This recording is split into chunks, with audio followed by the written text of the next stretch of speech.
evening. You're now with me, Hendigui, for TVS Nightline, and here are the headlines for tonight. Sarawak is prioritizing renewable energy research, focusing on hydrogen production and storage to drive its green energy agenda.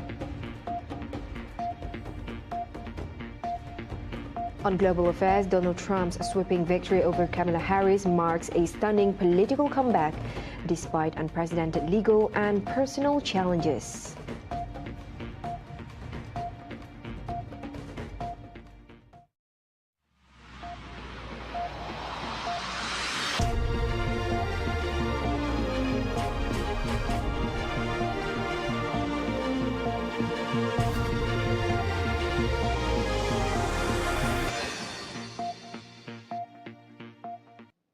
The Sarawak Research and Development Council (SRDC) is now actively prioritizing research and development in renewable energy. Sarawak Premier Datuk Patinggi Tan Sri Rahman Johari Tun Upeng highlighted that hydrogen production and storage are key focus areas within this initiative.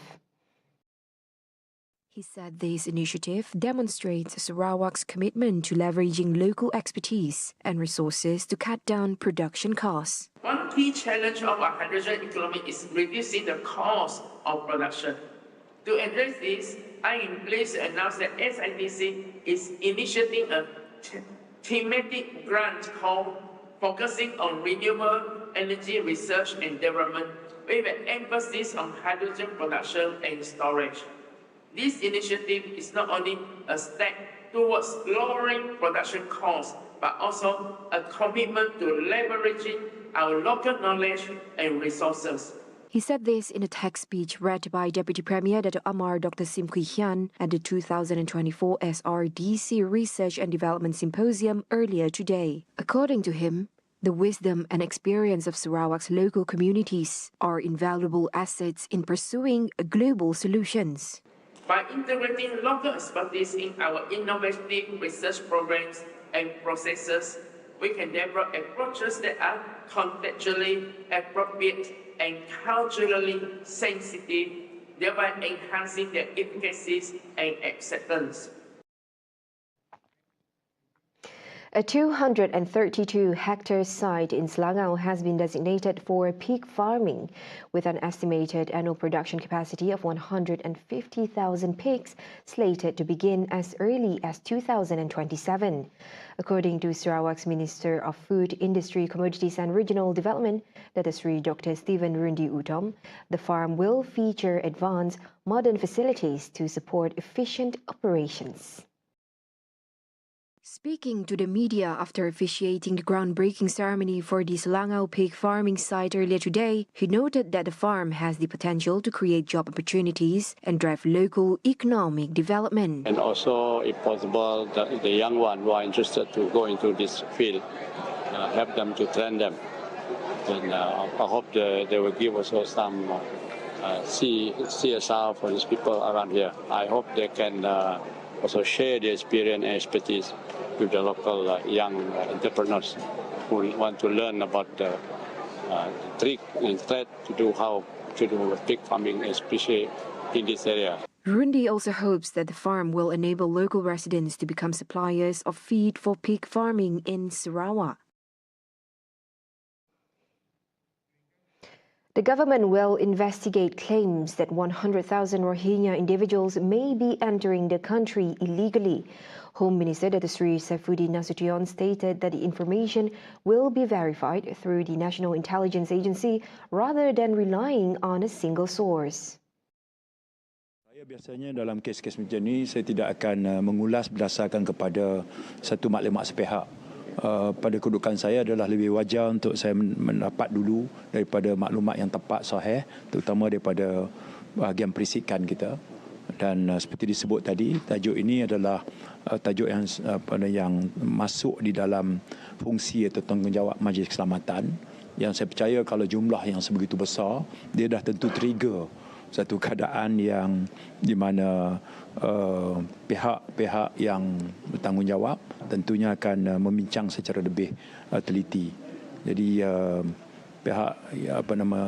saya fikir buat masa ini lebih baik kita sandarkan kepada ketepatan maklumat daripada agensi-agensi perisikan kita.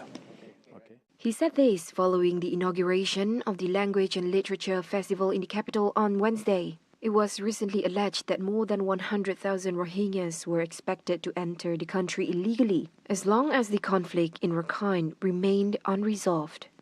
Currently, Myanmar's military continues operations that target the remaining Rohingya in the state, while also facing resistance from the Arakan army. Meanwhile, President of the Burmese Rohingya Organization UK, Tun Khin said Malaysia, as chair of ASEAN next year, should openly and firmly call on the Arakan army and Myanmar military to hold their atrocities against the Rohingya.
Donald Trump won a sweeping victory in the U.S. presidential election on Wednesday, defeating Kamala Harris in a stunning political comeback that sent shockwaves across the world.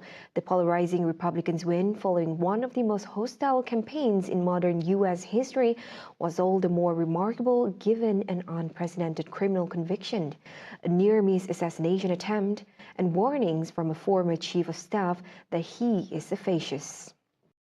According to the Associated Press news agency, Trump has secured 277 electoral college votes, surpassing the 270 needed to win the election. During a victory party in Florida, Trump said that it is a political victory that the U.S. has never seen before. This was a movement like nobody's ever seen before. And frankly, this was, I believe, the greatest political movement of all time. There's never been anything like this in this country and maybe beyond. As supporters chanted USA, the 78-year-old added that his magnificent win would allow them to make America great again. It's time to put the divisions of the past 4 years behind us. It's time to unite. And we're going to try, we have to try, and it's going to happen. Success will bring us together. I've seen that.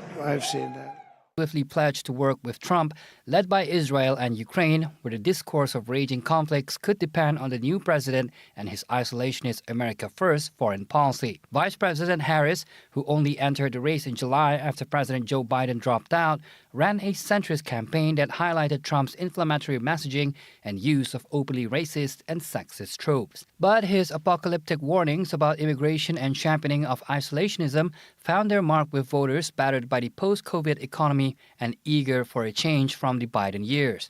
The campaign pointed to a nail-bitingly close contest, but the results came surprisingly fast, delivering a crushing victory that included wins in the swing states of Georgia, North Carolina, Pennsylvania, and Wisconsin. Gloom descended on her campaign, and Harris cut short a planned watch party and canceled a speech.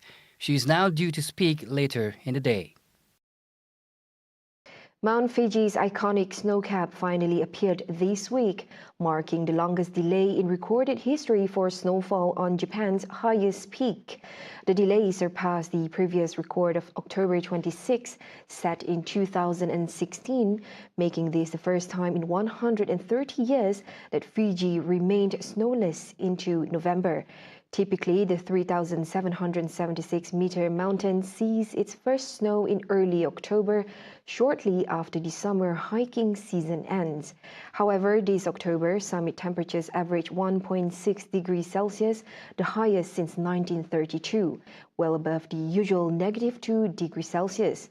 While the Japan Meteorological Agency has yet to confirm the record due to cloud cover, residents in surrounding areas with clear skies have shared photos showing snow on the summit.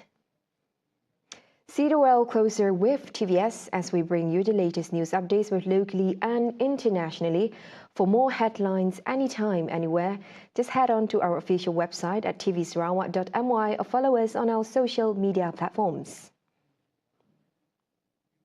Those were the updates on TVS Nightline. I'm Handy Gui. Thank you for watching. Have a good night.